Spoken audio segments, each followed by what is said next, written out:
Great. Well, good morning, everyone. Thank you all for being here on this 1st of September, which is a little bit hard to believe. Today is our 5th and final installation of our listening tour entitled Facing History, White Supremacy and Pervasive Racism, Reversing the Tide. The program is convened by AJC's Community of Conscience Coalition. The coalition was launched in 2019 to advance our shared values of pluralism, civic discourse, and mutual respect. Among its members are top faith, ethnic, civic, and elected leaders from around our community. We unite across diverse backgrounds and perspectives to honor the American ideal, as together we strive to form a more perfect union. We now find ourselves at a watershed moment in our nation's history. When we had our first session, we referenced the tragic murders of George Floyd and Breonna Taylor. Unfortunately, the death of Jacob Blake can now be added to the list of too many Black lives lost. These events and this moment has sparked a renewed conversation on pervasive racism. In June, under the leadership of our Community of Conscious members, coalition members, Catherine McGill, Pastor and State Representative Carl Sherman, Imam Khalid Shahid, as well as Dr. Lindsay Wilson, Interim Equity Officer for the City of Dallas, planning began on this series of listening and learning opportunities. The idea behind the series is to take a deep dive on issues of pervasive racism and white supremacy that will inform future advocacy efforts. We will be sharing a resource guide with suggested additional readings, bios of our panelists and moderators, and links to previous sessions. Please be on the lookout for that document. In AJC's 113-year history, the organization has consistently worked to advance equity, advocate civil and human rights, and celebrate diversity. We recognize that the fight against bigotry, anti-Semitism, and hate in all its forms is all of our responsibility, and are proud to convene these sessions as an important step in that process. Please note, AJC is a nonpartisan 501c3 organization. And before handing over to the moderator, a few notes of housekeeping. We would request to everyone to keep muted. We will be taking questions at the end of the session. Please email us at dallas@ajc.org to submit questions for the Q&A section. And in an effort to create a sense of community while we are in a virtual space, this session is conducted in meeting format rather than webinar so that you can see all the members that have signed on. We recommend that you toggle between the gallery view and speaker view so that you can see the whole group while still focusing on the presenters. I would like to now introduce today's moderator and speakers, our very esteemed speakers. First is Congresswoman Bernice Johnson. Congresswoman Johnson, thank you so much for being here. She is currently serving in her 14th term representing the 30th Congressional District of Texas.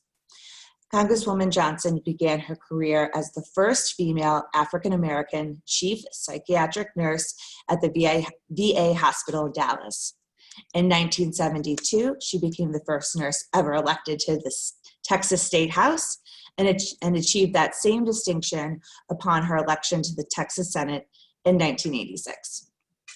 Congresswoman Johnson has a reputation as a stateswoman who works with both parties to get things done, a reputation earned during her more than 40 years in public office. Congresswoman Johnson is widely recognized as one of the most effective legislators in Congress, credited with authoring or co-authoring more than 177 bills that were passed by the House and Senate and signed into law by the President.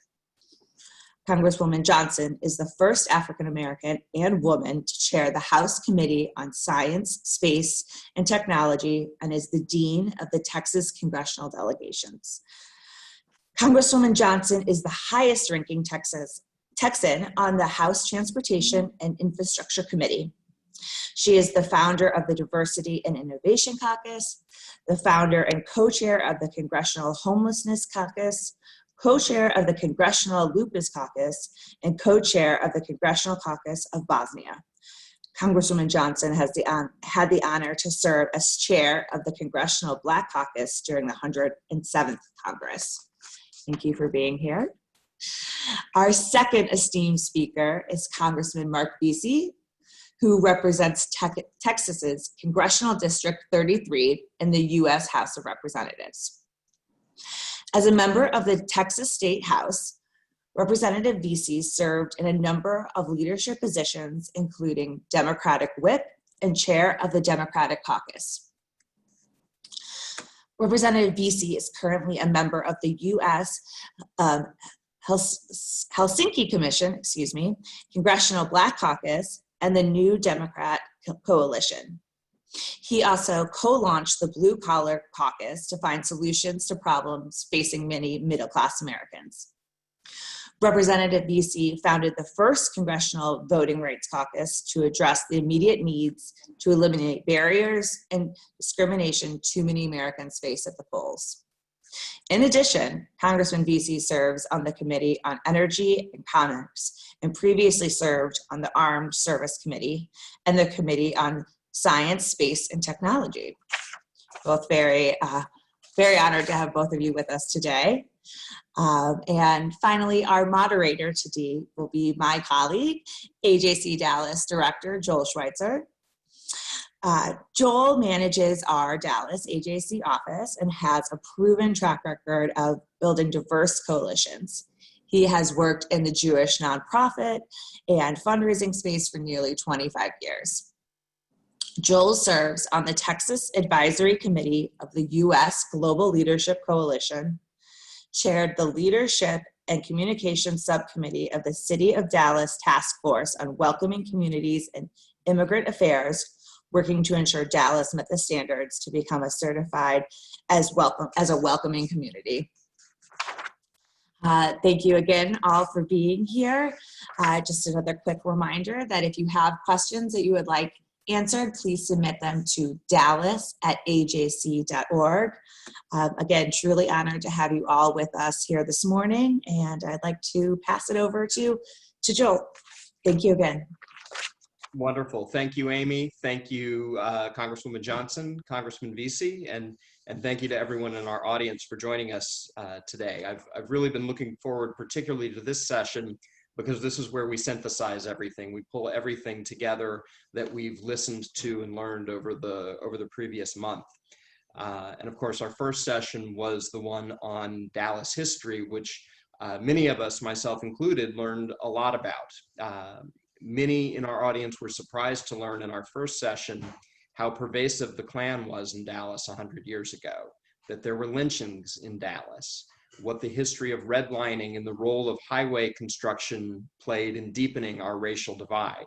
In short, we were surprised because we don't learn from our history because we're just not taught that history. So how can federal policy incentivize state and local boards of educations to create curricula that lead us to better learn from and examine our history, warts and all? And this feels especially relevant here in Texas because, as many of you know, we have an outsized impact on textbooks ordered throughout the country because of the large size of our school system. So goes Texas, so goes the rest of our country. Congresswoman Johnson, why don't you begin with that one? Well, as being a federal official, I have very little impact on the curriculum that is offered in our Texas schools. Since the Constitution does not permit the federal government to have much influence on education, public education. We deal primarily with compensatory programs, which the school districts apply for, and it's basically intended to level the playing field or bring up those students who have impediments to keep them from being on level. And so in terms of attempting to impact Texas schools, is probably not that great. However, I've served at state level and the influence was not that great as well. I think, however, that in terms of history of the race problem in Texas, it's pretty blatant. And there have been a lot of changes, not enough, but there are remnants of the same old past still in Texas.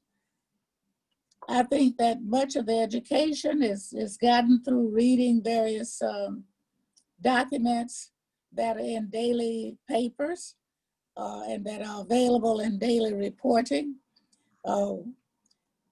What we are experiencing now, I've seen happen over and over and over again. So it's not new, but I think that the history is pretty well documented now in the African American Museum in Washington. And so I don't know actually what else you're asking me for. I think racism is alive and well and visible. Congressman Veasey, do you have any thoughts to share on the subject? Yeah, no, absolutely. I have thoughts to share on the project. First, we passed HR 6902 this year, the Black History is American History bill that requires the inclusion of Black history as a component of American histories and civics academies for competitive grants administered by the U.S. Department of Education. And so I think that as bills like that, that's a start. And then I also think that with the scholarship that's out there, we have to make sure that these authors always include American history, Black history. You may be familiar with the 1619 project that has been talked about a lot recently that is over at the New York Times. And there were some issues with the launching of that work, but even one of the people that were one of the Black professors that was a part of sort of vetting everything, she had some issues with the way it was rolled out. But two of the people that were critics that had written a piece to the Wall Street Journal or to the New York Times expressing their concerns, they wrote what is considered two very important works on the formation of our government pre-Revolutionary War. But if you look at their works that were back in the late 70s, 1980s, they completely excluded African Americans and the role that we played in just about the entire book. And so we just need to make sure that people are more conscious about making sure that Black history is American history, not just in this bill that we passed, but really moving forward on any major historical works or anything that is going to be considered a quote unquote regular part of the American discussion. And so normalizing our role in history and the formation of our country, I think is something that really has to be key, because for so many years it was almost considered like an exercise in learning about Black subculture instead of American history. And I think that was always the problem. Thank you for that. I do want to give an opportunity. I'd be remiss. We do have a state legislator in our audience, so I would love to give Representative Sherman an opportunity to respond from a state perspective. Carl? Thank you, Joel. I think Congresswoman Johnson said it well when she stated that it was well documented that African American studies has not been included in American studies. And as Congressman Veasey mentioned, that the challenge is to normalize African American culture and the impact that we've had on American history. Simply put, as he stated, African American history is American history. And from a state perspective, as the Congresswoman mentioned, the State Board of Education has the responsibility of establishing the curriculum in the state of Texas. And I'm pleased that this past April, there was a vote that was historic, and it was unanimous that the State Board of Education voted that African American history would be offered as a part of curriculum.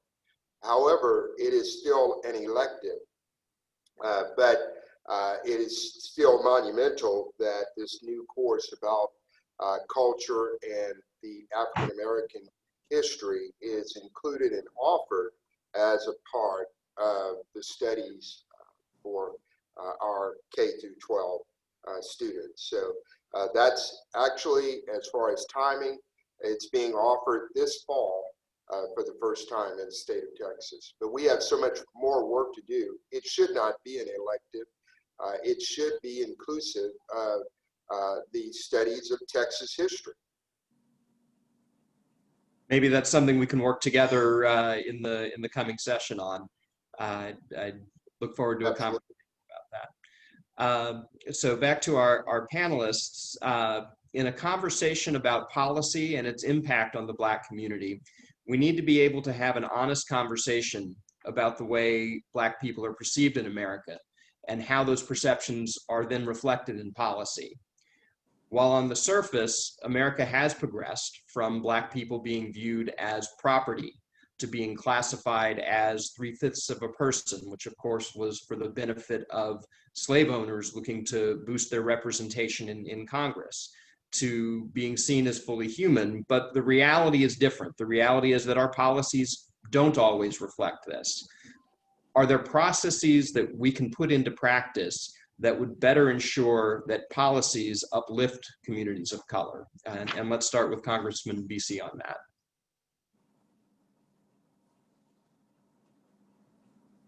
Oh, I think you're muted. Yes, absolutely. I obviously think that there are policies that can be put in place that would be very uplifting to the African American community.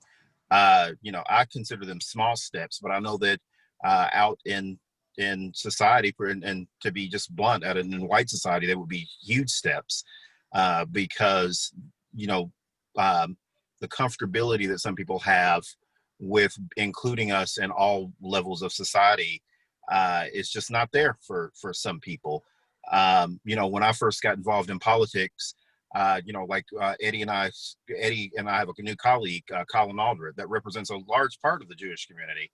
When I first got involved in politics, and Eddie can definitely attest to this, like an African American would never run in a seat that was not majority African American, or where the majority of the primary voters were not African American. And it took a while for, you know, the white electorate to be comfortable with giving us an opportunity to represent a district like the one that Mr. Aldred represents. And I think the same can be said in business, on our board of directors of our large companies.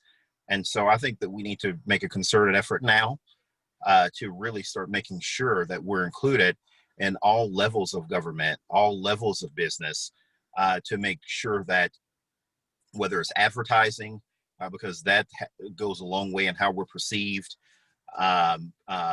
or in the textbooks, like we just talked about before, in all walks of society, that Black people are being positively portrayed, and that African Americans and our contributions to this country are being, or in all walks of society. And again, that perception is accurate and one that is positive for the U.S. Because for so long, if we look, we know that it was not that way. That people only wanted to see us as African American leaders in certain communities, and people only wanted to see us, you know, playing basketball. They didn't want to see us actually, you know, running the basketball team, or whatever walk of life it may happen to be. People sort of relegated us to saying that we can only make contributions at certain levels. And in order to break that stereotype up, I think that we need to take immediate action to make sure, again, that we're represented in all levels of business and society and politics. Thank you. Congresswoman Johnson. Well, I think that very honestly, if history was written fairly, as well as making it available to everyone, it would clearly show the contributions and the fabric of which the African American participation has been. You know, it was a celebration of the 50th year of the Apollo that finally the book was written of Hidden Figures. Those 4 African-American women who made that a success. And so, and it could have been written back then, but it was not. So we are now celebrating them with a gold medal when only one of them is still living, and one just died at 103. And so we know that as Black people, because even if Black history is not taught in school, we have our own publications. We have the NAACP that documents and sends it out in their publications. And so we, for the most part, know of that history if you're interested. But I think that because of racism, we've been virtually described as people who on welfare, they are very pawns for police departments, but really, we know better. And so we try to make sure that our younger people become aware of that in our organizations, through our churches, through our YWCAs, through our Boy Scouts, because for the most part, most of those groups are still segregated. And so Black history is taught primarily to Black people by Black people, churches and all of the other organizations in which we go. So I think that's one of the reasons why you don't see as much of the hostility that probably would be fair to have, because many of them know the difference, know their value. It's just not enough because they are still within the deprivation of the race. There are still other people who are deprived of having access to that information and feel the weight of the prejudice on a daily basis. I'm not sure that I can tell you that I feel it on a daily basis, but I can tell you that my history can document that I'm very aware of it. I'm from Waco, Texas, and I'm in my 80s. Yeah. Thank you.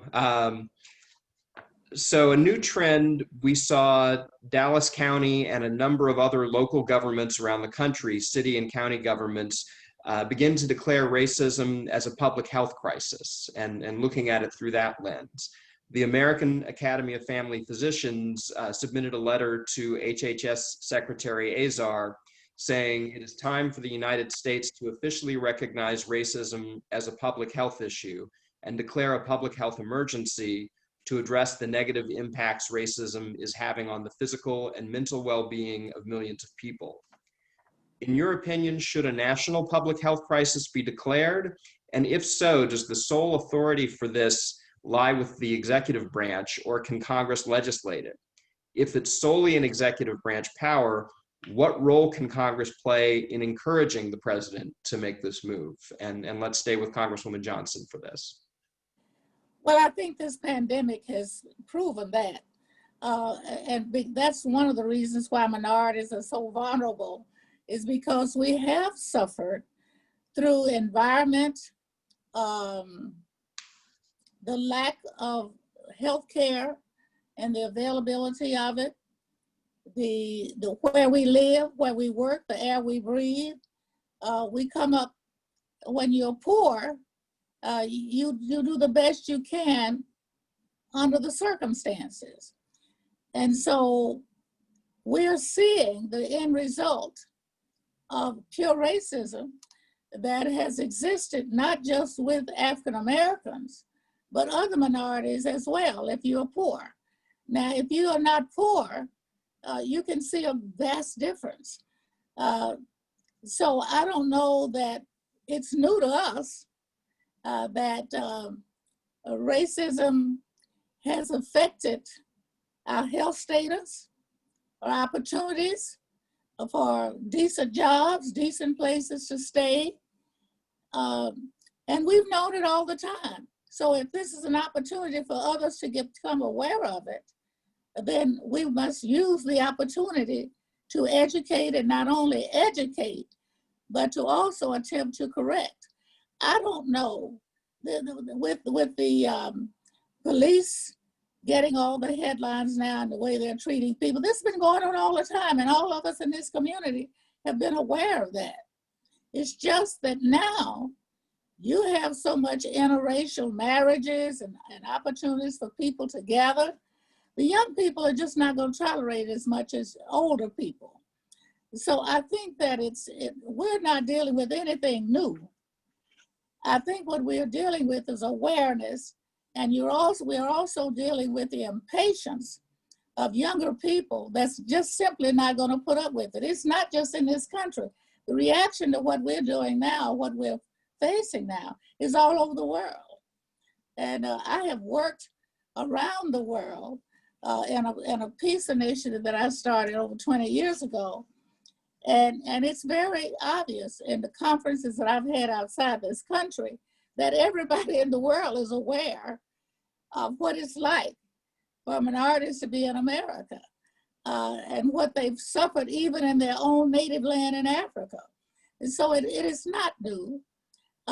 Maybe it's time to talk about it. Maybe it's time for recognition that we are here to stay, and we're struggling every day for equality. But every walk of life that we enter, there's a struggle. For example, even in the census count, there's an effort to keep us from being counted. Even in redistricting, there was always an effort to use the Black vote to support somebody that was not Black. And so it has been a way of life in America. So I don't know that it should be a surprise. I think that probably it should be an acknowledgement so that the Black community is not going to fade away, and they are going to react, and they're going to express a desire. So maybe it's just time to acknowledge what we have been feeling and experiencing all these years that perhaps others didn't realize. No, I think that's right, and I think it was reassuring that not only did the county commission pass that, but it was unanimous. And I think there are a lot of people that one might have assumed wouldn't recognize it that voted for that declaration here in Dallas County. And to build off of your comments about when you're poor, you just do what you can to get by. Those who have attended other sessions will recall in our first session we talked about the impact of the GI Bill and how it turned into a wealth builder, but only for white families, and that communities of color did not receive the same benefit. And so while I think for many these issues are not new, there are a lot of us who are really just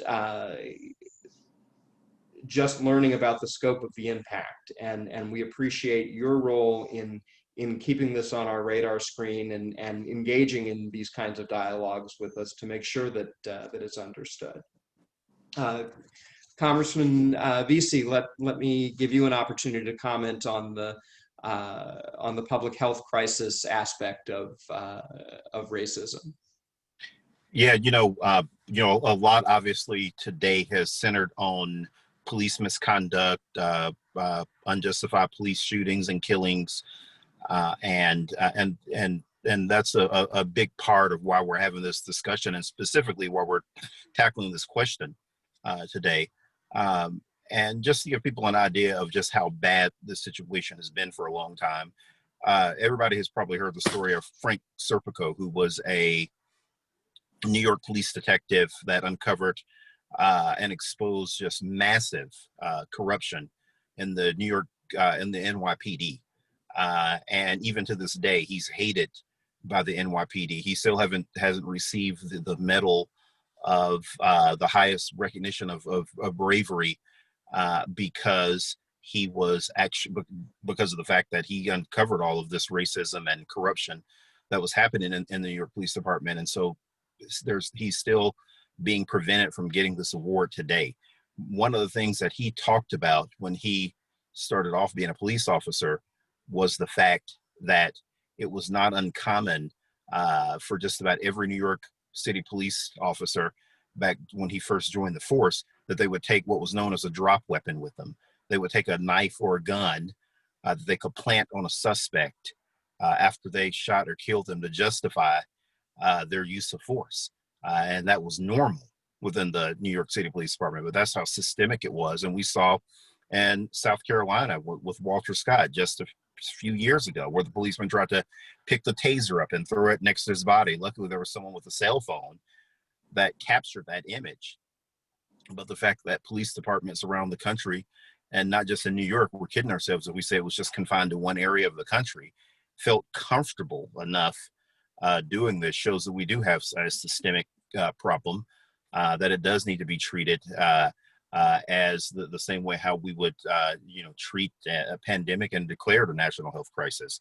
We have House Resolution 990 that's recognizing racism as a national crisis and a need for a truth and reconciliation process, like we've seen in some European countries. And I think that that can really be something positive. I know that there would be resistance to that in some parts of the country, but I do think that it could be very positive to do that, and finally put us in the step in the right direction, and put us on a path forward in really tackling this and just coming to terms with just how systematic and structuralized racism is in our society. Thank you. So I want to turn to the ever-present, it seems, monument debate. And this is an issue that elicits incredibly strong feelings on both sides. On a recent trip to Berlin, I was heartened to see many examples of how Germany devotes space in the public square that acknowledges its difficult history with the Holocaust, not glorifying the past, but providing learning opportunities for visitors and residents alike. But here we seem to have an issue moving that conversation forward. And I'd like to also, in this discussion, unpack the concept that it's tough to figure out how to draw the line in determining which historical figures to commemorate. Because when we look back at our founding fathers, we understand that they were complex individuals who had admirable traits, created the great American experiment, but at the same time participated explicitly and implicitly in enslaving their fellow men and women. And it's hard to square that circle. So Congressman Veasey, let's start with you, and how do we move the conversation forward in the monument discussion? Yeah, absolutely. I'm glad that we're finally having this discussion. And just let me tell you, I think that for different people, that they have different opinions about how we move forward on this. I mean, for me, I'm very much a historical person. And if you tell me that this person used to own that gum wrapper that was, famous back in 1900, I'm going to tell you, do everything you can to keep that gum wrapper, preserve it. I'm somebody, whether it's good history or bad history, that thinks that history needs to be preserved. My issue with a lot of the monuments that we have around the country is they were placed as monuments to white supremacy, and that's just the reality of it. You look at the Daughters of the Confederacy and all the money that they were able to raise after Reconstruction ended. And again, after Birth of a Nation came out, as monuments to white supremacy, it is absolutely scary and disheartening that they were able to do this. And now, people want to pretend as if they were put there to honor these soldiers for state rights, and that was absolutely not the case. We need to be honest about why these monuments were put there. And then they can be sent to a Civil War museum or put in the proper place where they can be displayed and learned about accurately. I mean, why do we have monuments of Nathan Bedford Forrest, who was the first Grand Wizard of the Ku Klux Klan, that helped founded the Ku Klux Klan? And it only talks about his battlefield exploits. They don't mention the fact that he started the KKK. And that's truly what Nathan Bedford Forrest will go down in history for forever. And again, the fact that these monuments were put up and the complete picture was not told, and the UDC was able to present to the world what they call the lost cause is not good. It's insulting to African Americans, and we need to be able to deal with that in a constructive way that again lets us learn about history. When you turn on the history on Netflix right now, or the History Channel, and you can learn a lot about bad things that happened in Germany and Hitler and the Third Reich almost round the clock. And that's where things like that need to be learned about. They don't need to be celebrated as normal in any sense of the word. And we have to fix that here. And I think that we need to start fixing it now. Thank you for that. Congresswoman Johnson. You know, very honestly, I've had some mixed feelings about tearing all the monuments down because history is history. What I'm concerned about is how much effort are we putting into place to make it better for now and in the future.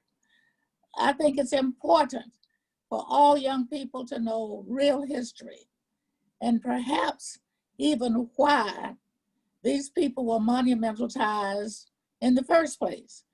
Obviously, you can't conclude in any other way except that they did represent the attitudes of those times. It's more disruptive to me to go around and take them all down than it is to compensate from what they stood for. I don't have a problem with renaming schools, but to just start tearing down all the monuments, I have had some mixed feelings because it doesn't change anything. It just reawakens those racist feelings. And so I think that we need to discuss it more in depth so that non-African Americans and none other minorities will understand why it's so important to preserve this history of pure racism, and in a country where it was started with minorities and simply taken over by people who came. You know, Columbus didn't discover America. He bumped into it trying to figure out whether the earth was round or square. But it was white people that took it over, no matter where they came from. And so the real history is that this has been a country that has been kidnapped by people who didn't even like minorities. And so when you start to really talk about history, I think that the persons who were held up as heroes, and I didn't see many women, but heroes at that time were representative of the mindset of that time. We need to know that. But on the other hand, we need to show that we still don't worship that pure, unadulterated racism by honoring them. But whether we're going to spend our time fussing about whether we tear down these monuments or whether we're going to establish some positive road ahead to bring about equal respect. So my mind is not settled on whether I want to put my energy into going around tearing down these monuments. I'd rather put my energy in trying to build up understanding and more respect for people that have been abused all these years. Thank you. And when it comes to that respect, I think it's also important for us to remember that many of those monuments were put up years after Reconstruction, during the Jim Crow era, and in a move to intimidate as much as to memorialize. But it's a difficult question. So I want to move on, and earlier, Representative Veasey, you talked about changes that would be little to small changes to some, but perhaps large seismic shifts to some in the white community. I'm going to use a word that for many will be provocative, and that's reparations. Education resources funded on the basis of local property taxes will never be able to raise struggling sectors. Impoverished communities of color require and deserve additional resources to remedy the lack of job opportunities, the unavailability of affordable housing, and unequal education quality in their neighborhoods. We hear with increasing frequency the reframing as reparations as an investment in combating these systemic inequities. Do you agree, and how would you approach instituting these kinds of investments in community? And we'll start with Congressman Veasey. Yeah, no, absolutely. I think that, Sheila Jackson Lee, our fellow Texan that represents Houston, she has a bill out that I think that Eddie and I are both on that looks at this issue of reparations. And I'm glad that we're finally starting to have that discussion. I think that what it needs to look like, I don't think it needs to be a one-time payment. I think that we need to look at how we can truly be uplifting to communities of color, and look at some of the issues that have plagued community of colors now for generations, and start to begin to rebuild communities so we can rebuild people one by one, people that have had their lives completely turned upside down and never really had a chance. Didn't even have it turned upside down. It started upside down for them because of how prevalent racism is in our society, and how poverty is oftentimes, what determines whether or not you're going to experience success in this country. And so let's really start to look at that and figure out how we can start to use resources and monies to really begin to build people up. And again, I don't think people oftentimes reference 40 acres and a mule. I don't think that 40 acres and a mule is the discussion that we should be having right now. I think the discussion that we should be having right now is what can we do that is going to be ongoing, that is going to help communities, and be realistic about how we got here and what we need to do to be able to turn the corner. Thank you. Congresswoman Johnson. Yes, when I went to Congress, this bill was already introduced. Congressman John Conyers introduced it faithfully every term. And he never really pushed it that hard, but he didn't want to see it go away. And I think that one of the reasons why he wanted the discussion is to review exactly what has been considered reparations and what we need to consider in the future. Clearly, there have been many changes. Our African-American colleges came about as reparations. Affirmative action came about as reparations. And integration came about as reparations. And so there have been some continual areas that we've tried to put in place that would be a part of reparations. And I think that the real goal is to continue to be sensitive that reparations are still needed. And fairness and justice is what really people want first to experience.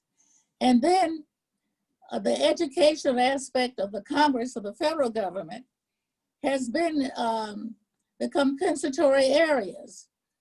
Offer those special programs that would help give the opportunity for bringing up students who have been locked into these areas where there has not been much opportunity, where you have parents who cannot give to the PTA and offer extra programs in school.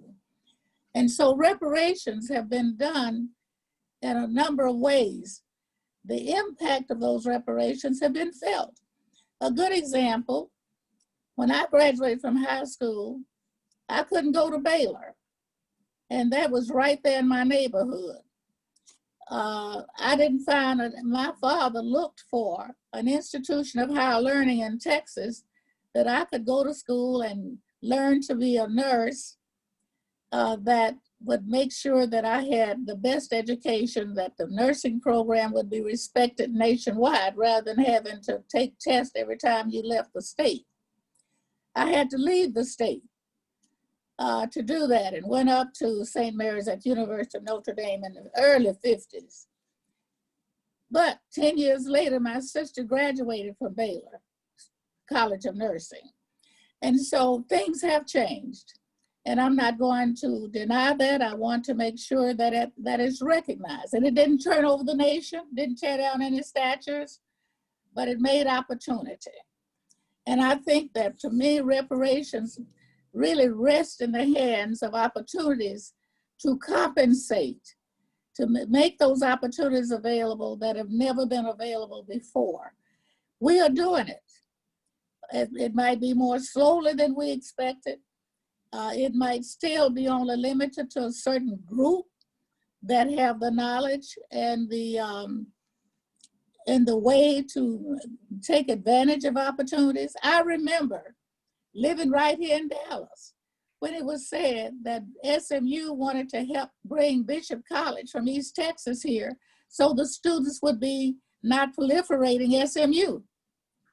Well, whether that was a foundation or not, it came, it helped, and students reaped some of the benefits for as long as it existed.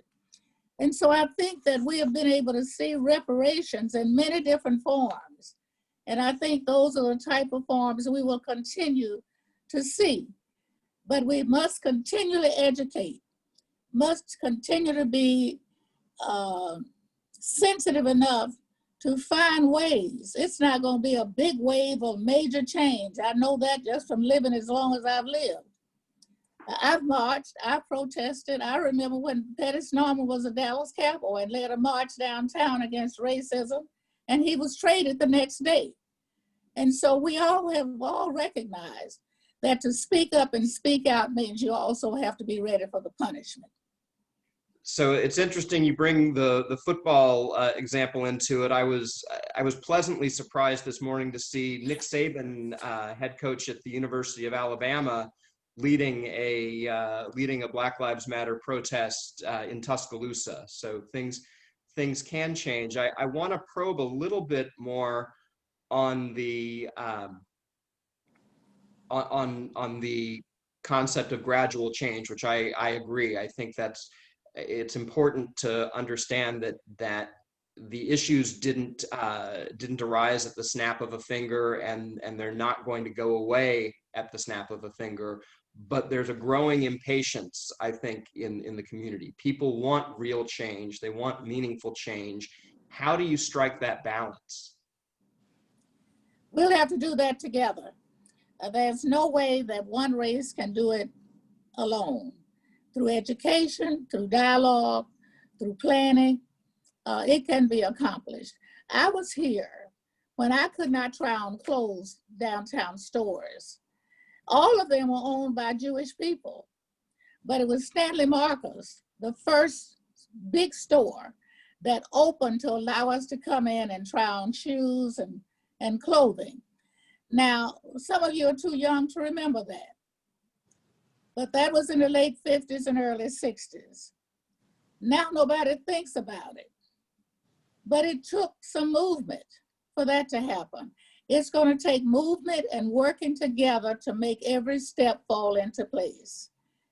The more we live apart, the more we're not in touch with each other, the longer it's going to take.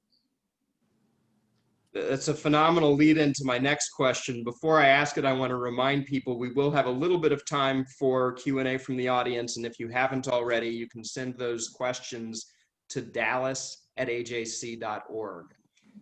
So AJC is a human relations and advocacy organization. We know well the power of working in coalition. Sticking Representative Johnson with you, shortly before I started with AJC 5 years ago, you met with a delegation of AJC leaders, and I remember it well because it was one of the first things I heard about after I started with AJC.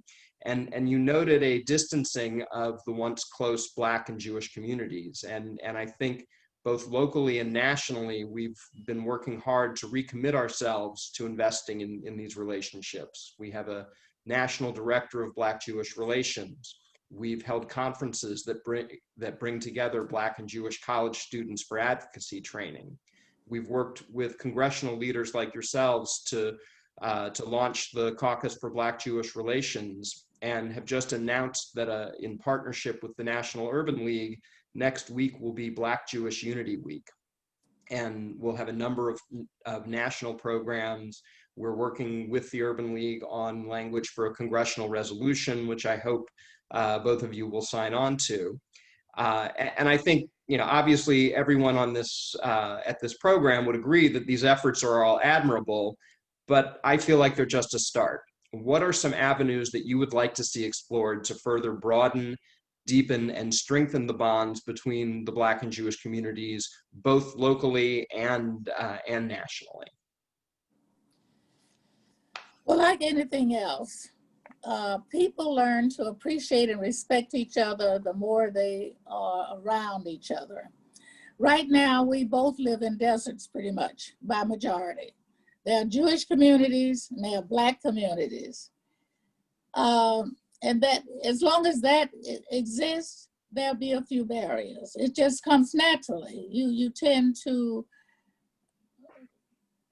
associate with people that are around you. I have not seen any resistance from the Jewish community I've been doing dialogues, and I organized dialogues way back when I was in the state level. When I first went to Congress, we had more dialogues. The ADL led it, and we put it together. We met in my office and all. And there's some of that still going on. And I think that's fine. My first trip to South Africa, I had a stark reality of all of my great friends here. The ancestors had been a part of apartheid. I was shocked. But what I recognize is you can't stay rooted in those old type of ways of life and hold it against the present way of life.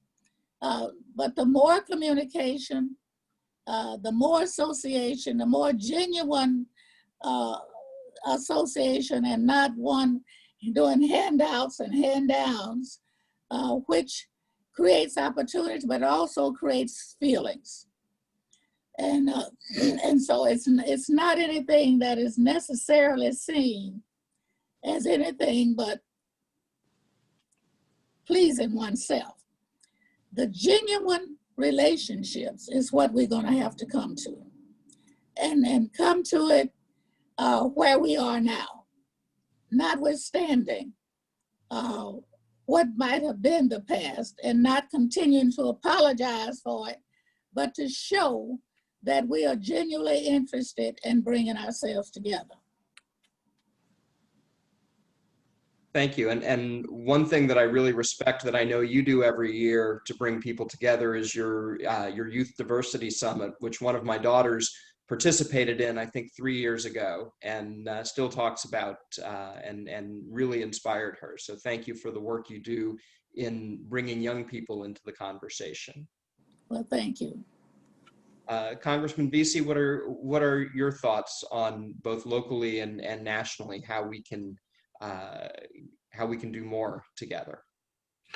Yeah, I wish that, and I've only been to Israel once, but I wish that every African American person in this country had an opportunity to go to Israel, to just get a better sense of understanding of what that country means to so many American Jews, and why it's important to them, and get a better sense and understanding of just the world Jewish story, because I think that it gives you an opportunity to be able to have some empathy, which I think is what is missing, and how we can start to build better bridges by understanding each other's trials and tribulations. I know, like for me personally, like all of us have, when we were in school, we read Anne Frank's diary, for instance. You know, and anyone in public school of all races read that story. But really, it was just a few years ago that I really began to understand just how many people were killed in the during the time period from the 1920s or so until after World War II ended, outside of Germany. I mean, it's very sobering just to see how people were treated and how their lives were extinguished in places like Poland and in the Ukraine during this time period. You know, very sobering. And again, I think for people in the Jewish community to be able to really see and understand a lot of the plights that African Americans here in our country, you know, still deal with even today, and how they can like maybe take positive steps to help change the situation here at home. And so, looking for different ways to make people understand each other's history, and be able to have just another layer of empathy, I think is important. And I always talk with my son about you know, different groups and cultures and the things that they have to go through and experience. And I think that's really important. I want him to be able to understand that while in this country, and I know very few other groups that would switch places with anyone that's African American. Very few that would say, yeah, you know what, I think that I would, if I had an opportunity, I would be a black male. Like, I don't know, I'm not sure that there's another group or demographic that's been discriminated against that would say that. But as bad as we've had it here, I want my son to be able to understand that here are things that other groups and other people have had to deal with, including people in the Jewish community. And to me, starting to do that one by one is a way how we will start to see gradual change. And when you think about, and Eddie, you know, mentioned it a little bit earlier, just about not being able to try on clothes in places. I mean, you know, when Jerry Levias started at SMU, the first African American to play football in the Southwest Conference, people were so paranoid about interracial dating back then that he had to do all of his socializing in South Dallas. Like, he left campus in the evening and went and stayed with relatives in Dallas because people were just so paranoid about that. But as you've seen over time, those sort of relationships have become more acceptable in society. But it has been a gradual change, and we need to figure out more ways how we can bring about these gradual changes. And I really think that letting people understand what different cultures have gone through is, and people really having real concern about that and not just brushing them off. Too oftentimes you hear, well, that happened 150 years ago. I didn't have anything to do with that. I didn't own slaves. You hear people say things like that over and over. And it's just, if they have absolutely no understanding in their heart about how that sort of thing helps shape and impact what we're dealing with today. And that's bad for people to say things like that. And we really do have to be able to understand each other so much better to be able to get past and to be able to get past it, and just to start to have the conversations and be able to see an improvement, I think, which is what you were sort of getting to in your question. Yeah, I think that's a stark difference. And I referenced earlier the difference between the way that Germany looks back on the Holocaust and the way that Americans tend to look back on slavery. And there is a real and genuine regret, accountability, and desire for reconciliation that I don't think we've gotten to here in white America, and Yes. hopefully working together can get there. I'd like to comment just a little bit. I have been to Israel with J Street, and I've also been with APAC. You see totally different Israels. I've been to Auschwitz. I've been all around Hungary and Germany. I've actually pretty much seen the major nations and municipalities of the world, over 80 some countries, and some of them many times. And very honestly, I see what's going on in Israel the same as what I've seen and experienced here as whites versus blacks. And young people are very aware of that. And until there is leadership of which the native Jews do not support, in the type of leadership Netanyahu is giving to that country, there's hardly anything that can be said in this country that justifies what is going on in Israel. And so I would be remiss if I didn't put it on the table, because that is a part of the regular conversation, especially with young blacks that are in college. I don't know what we can do about it, but I do know it's real. And I do know that how the Palestinians are being treated, it's no different than slavery.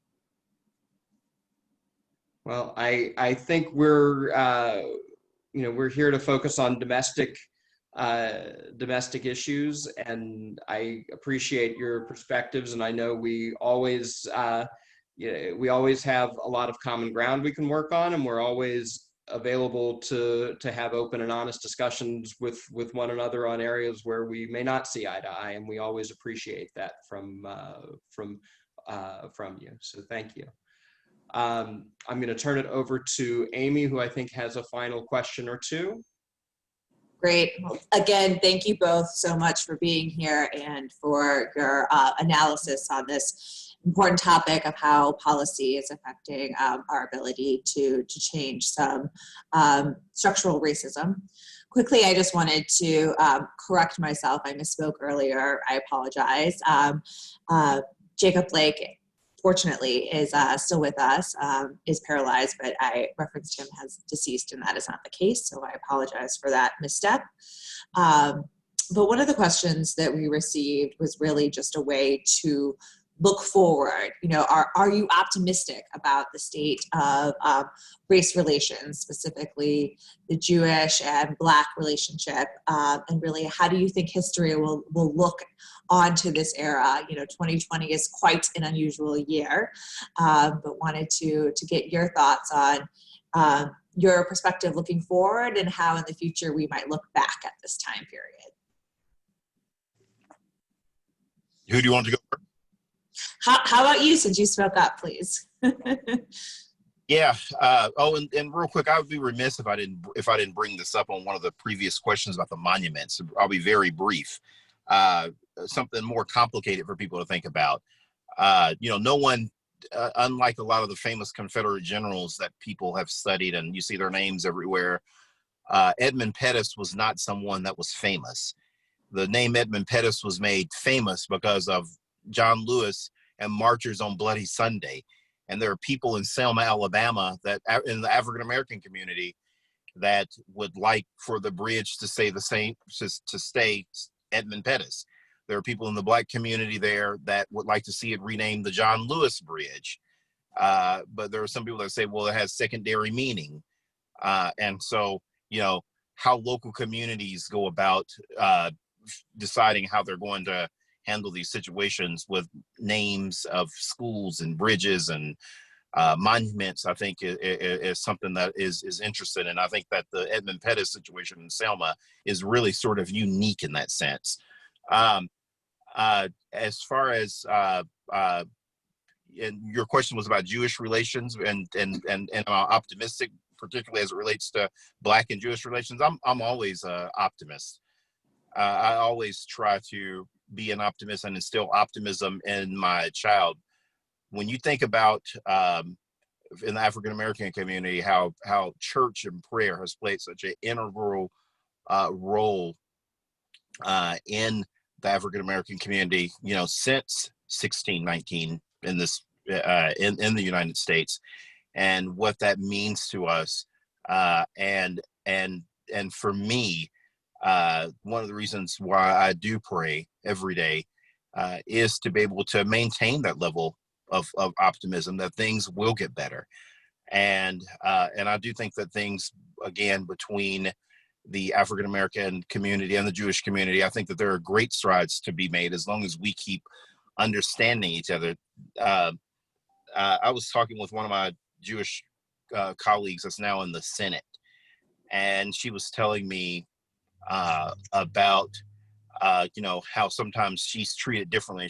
And it was really fascinating. She told me, she said, if I sit down and start talking with a stranger, for instance, and I sit down and I'm just having a normal conversation with them, I'm just a white woman. And she said that, and I have the same privileges as anyone else white. But she says, occasionally it's amazing to me when I sit down with someone that doesn't know me and they don't know that I'm Jewish. And then I say that I'm Jewish, and you can completely see how their whole demeanor changes, and she was saying that all of a sudden, instead of being this white woman, with, privilege that I generally have, she said that I'm treated differently. And she says, and I don't want to say that that it's the same as how you are treated. She goes, I don't want to give you that impression at all. But she says it is really incredible to be able to see that, and and sharing that story with me, and me being able to share stories with her about how I'm treated. Again, I think just being able to keep that dialogue open, and for people to be able to accept these stories and not say, well, no, you don't really have it that bad. You get to be white. And I mean, and you don't really have it that bad. That happened 150 years ago. That happened to your ancestors, but not you. And for people to really keep that dialogue open and going, and for people to listen, I think is hugely important. And I think that as long as people continue to do that, then I'll be 100% optimistic about the future. Wonderful. Congresswoman Johnson, would you like to share any comments about how you view the future and your optimism or pessimism on the topic? Well, I'm usually very optimistic about anything that we attempt to make a difference in. We normally do make that difference, and I think dialogue is important and understanding is very important. However, we can talk about domestic problems all we want to. If we don't address the Middle East problem, we're going to be missing a lot of boats. And so that's up to you. I have no influence or anything else on what direction you go in. But what I'm trying to say to you is that is linked in the mentality of people in this country. And it's getting more and more visible as we elect different ethnicities within our Congress. And so even though we'd like to close the door and say it's not happening, it continues to be put on the table. And so as far as the relationships here in this country, I have never had a problem working in the Jewish community. It was Stanley Marcus who gave me a job so I could run for office. Some of the people that I consider my closest friends, my brothers and sisters, are Jewish. So it's not that, but it's what I'm hearing from young people on the unfairness that they see spread in the news, and much more present if they travel anywhere outside this country, it's printed. We're gonna have to deal with that. So to say that we can just encapsulate it and put it somewhere else and we'll deal with each other, we're fooling ourselves. So I'm too old to be playing games. So I'm just saying that whether we can do anything about it or not, sometimes the acknowledgement of problems help. But I'm saying to you that we're not going to be able to maximize what we could, because it'll always be to the minds of especially young people who are traveling now and are in touch with each other on these campuses, are putting it on the table. And so we can do we can talk with each other and love with each other and respect each other, but underline that is still there.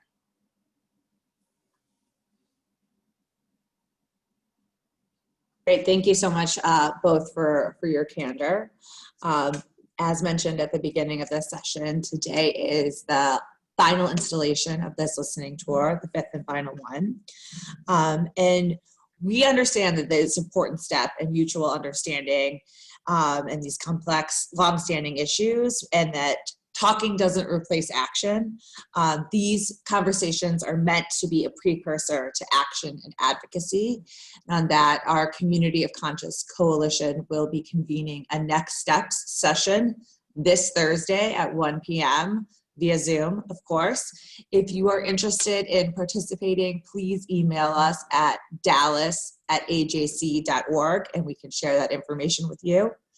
Again, want to thank both Congresswoman Johnson, Representative Veasey. Thank you so much for sharing this Tuesday morning with us, and for our participants. It's been so wonderful to see some reoccurring faces throughout the session, and I hope you all learned something. I certainly did, and just want to express gratitude again, and hope to continue this conversation and move forward. So thank you to all.